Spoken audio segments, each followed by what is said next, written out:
Bharatiya Janata party का नेता को कौन नोटिस लेने जा रहा है? बिहार में कौन नेता है जिनका नोटिस लिया जाए?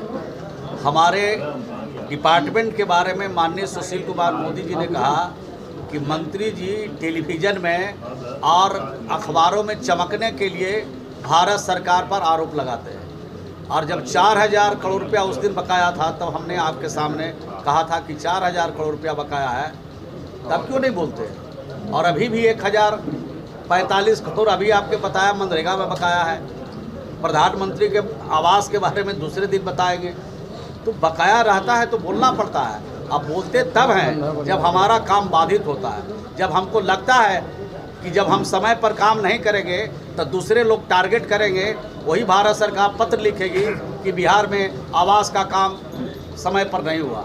वही लोग टारगेट करेंगे कि बिहार से मजदूर बाहर जा रहे थे, भारत सरकार से आपने अनुरोध नहीं किया। जब ये टारगेट करने की स्थिति पैदा होती है तब इन सवालों को समाचार पत्रों के सामने और प्रेस और मीडिया के सामने इस बात को आप मानते हैं कि समस्या काफ़ी बड़ी होने वाली है क्योंकि मजदूर जो है वो पलायन करेंगे, मजबूर हो जाएंगे? निश्चित रूप से अगर हमको 2 जून की रोटी के लिए अगर राज्य में तरसना पड़ेगा, दिक्कत होगी, परेशानी होगी, तो उनके साथ तो बड़ी भारी मुसीबत आने वाली है। और वो सिर्फ मुसीबत का मार सिर्फ उस मजदूरों पर नहीं है, सरकार पर भी उसका असर पड़ेगा।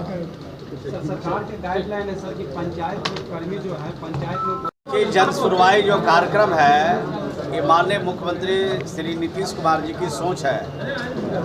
और जब उन्होंने जन सुनवाई कार्यक्रम का आदेश निर्देश दिया तब से ये कार्यक्रम चल रहा है और लगातार इस कार्यक्रम में लोगों का भरोसा विश्वास भी जग रहा है और अनेक विषयों से संबंधित मामले आते रहते हैं।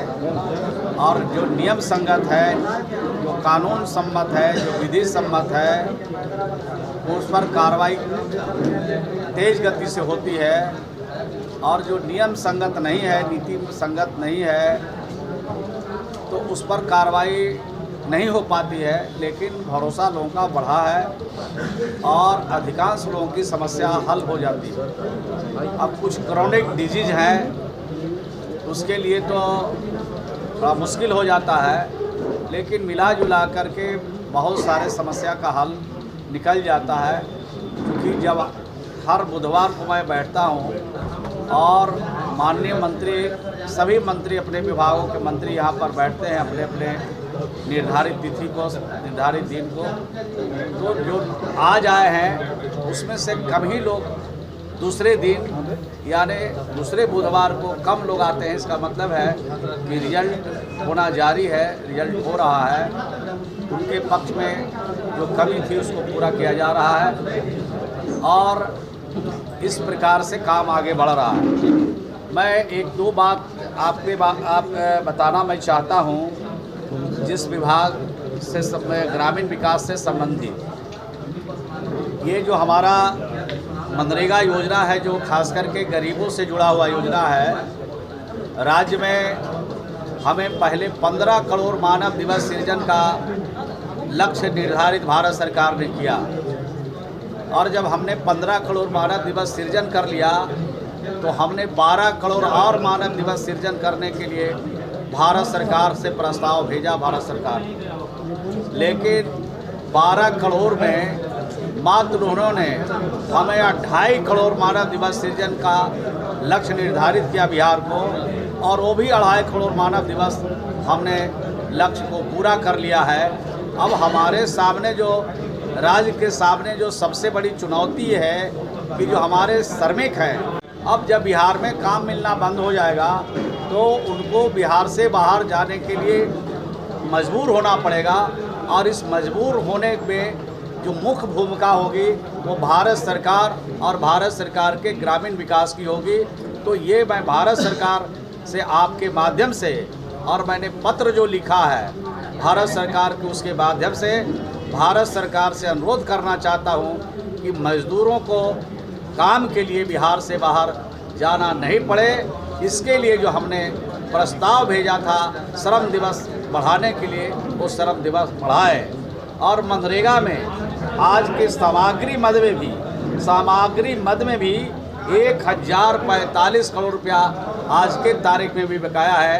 ये भी आपके माध्यम से अनुरोध करना चाहते हैं कि ये भी पैसा जल्द से जल्द बिहार में दे दे, ताकि जहां पर जो भी काम हुआ है उसके बकाया राशि का भुगतान हो जा सके। बात नहीं हुई लिखते रहते हैं, हमारे अधिकारी लगे रहते हैं, और उसके बाद भी भारत सरकार कुछ नहीं सोचती है, कुछ नहीं विचार करती है, तब ना आपके सामने इस बात को रखने का हम प्रयास करते हैं, कोशिश करते हैं। पहले तो मामला विभागीय स्तर पर ही निपटने का मैं प्रयास करता हूं, लेकिन जब निपट नहीं रहा है, काफ़ी विलम्ब हो रहा है और अब सर से पानी ऊपर होने वाला है। हमारे बिहार के श्रमिक बाहर जाने लगेंगे, और जब बाहर जाने लगेंगे उसके पहले सोचा कि आपके माध्यम से राज्य की जनता को भी बता दें और भारत सरकार से भी अनुरोध कर दें, इसलिए ये बात मैंने रखी।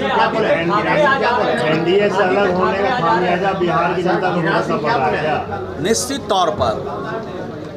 तौर पर सरकारें तो आती रहती है, सरकारें जाती रहती है, लेकिन सरकार जो भी हो, चाहे जिस पार्टी की सरकार हो, उनको जनता के तकलीफ को दूर करने के लिए, उनकी सुविधा को बढ़ाने के लिए, उनके हर तरह के परेशानियों को दूर करने की सरकारें होती है।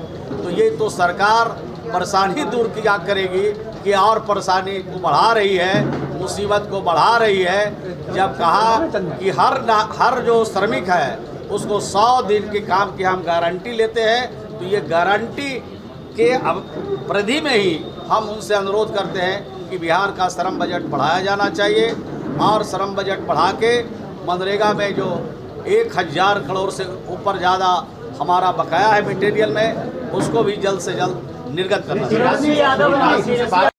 महाराष्ट्र से, इसको कैसे लेते हैं आप? देखिए, देश में संभावना बढ़ रही है और हर जगह जब हम लोग जाते हैं, मैं अभी छत्तीसगढ़ भी गया था, मैं उत्तर प्रदेश भी गया था, वहाँ के लोग को बिहार के नेताओं से, खास करके बिहार के मुख्यमंत्री जी से, खास करके महागठबंधन के नेताओं से बड़ी अपेक्षा है, बड़ी उम्मीद है कि वो आगे आ रहे हैं।